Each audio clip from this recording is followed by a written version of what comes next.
Huzur, about the the question I want to ask you that about the mojeja, the miracles. What when we read in the Surah Bakara about the Moses that he divided the sea, and when I read the explanation, then I saw that the explanation is given according to our Jamaat, that is logical and historical like this.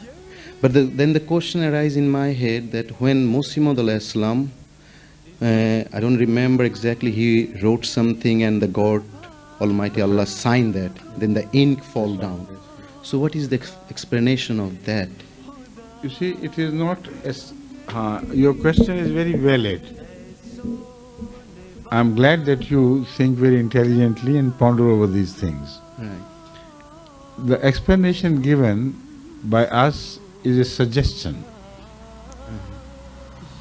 It could be another explanation. And the recent discoveries, archaeological discoveries, are in fact opening new possibilities as to what might have happened. Right. Because it is reported that about in the time of Moses, in the Mediterranean, an island erupted with such force as it sent mountain-like waves rushing towards the Mediterranean soil. Egypt being one of those places which stood by the mouth of the Mediterranean, by the side of the Mediterranean. So some scholars have suggested that that special event must have taken place during that time. The Mu'jiza was not that Moses crossed the sea, because he crossed at a time when it was the time of the ebb, when the waves had ebbed out and the water from the flow of the Nile was not sufficient to drown the people there, because it was a delta area and the water was spread out. But as Pharaoh entered, that tidal wave, which was specially created by that explosion in the Mediterranean, that hit Pharaoh and his people. And it as if it was, their two mountains had got together. That was a time when there was also a wave of flood from the Nile. And sometimes, if in the catchment area of the rivers there is a great sudden onslaught of rain, then the flood waves sometimes travel in very big height, having a front before them. And this is a common phenomenon known everywhere in the world. In the floods, sometimes a very high tide travels so fast that as if a wall is moving. So that happened. This is Mu'jiza, the timing of the two things. On the one hand, there was a flood tide advancing rapidly towards the mouth of River Nile, and on the other hand, the sea swelled because of this great explosion caused in a small island, which was destroyed, in fact. The timing of the both was exactly when Pharaoh and his followers were crossing the River Nile. So this is also an explanation. But the explanation does not mean that it is naturally possible to have it happen. The timing, the organization, the perfect separation of the right from the wrong, while God had promised Moses that you would be saved, all these together make it a Mu'jiza. So scientific explanation does not take away the wonder from a Mu'jiza. It still remains a Mu'jiza. Now, the Mu'jiza which you mentioned about Masih Maud is something which happens rarely, but does happen. And it happens not as a sign of truth to the non-believers, it always happens within the community of the believers. So this is what should be remembered. Such mujizat as are freaks of nature, which we cannot understand, they are never presented to the enemies. They are shown within the community of the believers. Like Hazrat Muhammad Rasulullah sallallahu alaihi wasallam is reported to have invited the entire participants in the jihad of Ahzab, when Ahzab had got together, and the Muslims were around how many thousand? 7,000 or less? No, they were less in number. Anybody remembers?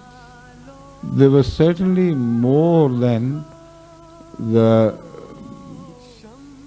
participants of Uhud, because Islam had spread further by the time of Ahzab. So all who were involved in digging the channel to separate, to save the Medina territory from the invading tribes, Hazrat Rasulullah Sallam was once invited during those days when hunger was striking hard at them by some devout companions of Hazrat Rasulullah Sallam, whose wife had slaughtered a goat and had cooked some rice and things, and she sent her husband to Rasulullah Sallam and conveyed, it was not rice, it was the bread which she was cooking. She sent the message that you come along with a few. I have that much food to offer you. So Ahmad sallallahu alaihi wasallam, instead of choosing a few, he sent the word to all the people who were involved there in digging the tunnel, the channel. And they all thronged around the house of that lady. Naturally, she was amazed. I don't know what the number exactly was. It couldn't have been a few thousand, but it was still a large number who responded to the call and who reached in time to participate in that food. Rasulullah told her to cover the cauldron where something was cooked, good meat was cooked, and cover that we call parat, that dish where kneaded flour was kept with some cloth. And he prayed over it and said, now start cooking the bread and distributing the food. And very authentic reporters tell us that they kept on distributing the food, and neither the kneaded flour ended nor whatever was cooked of meat in the cauldron finished until everybody was fed. And when this was over, then there was enough left for the family to eat. Now, this is something which is not presented for the non-believer's eyes. Such mujizat take place only to increase the faith of those who have already believed. Because about the mujizat, such mujizat, the Holy Quran says, never have people benefited from mujizat. When have they? Pharaoh and his people, despite seeing so many mujizat, still rejected the truth, and it all happened also at the time of Jesus Christ. He is known to have shown many mujizat, but how many could he convert? 30 at most, two of which had renegated, of course. So this is the nature of mujizat. There is some mujizat are called khawariq adat.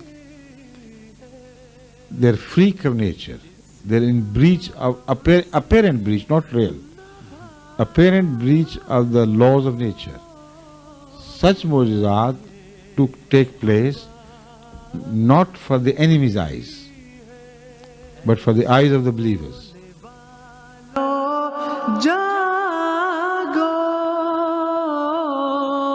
शम्सु दुहा Yeah.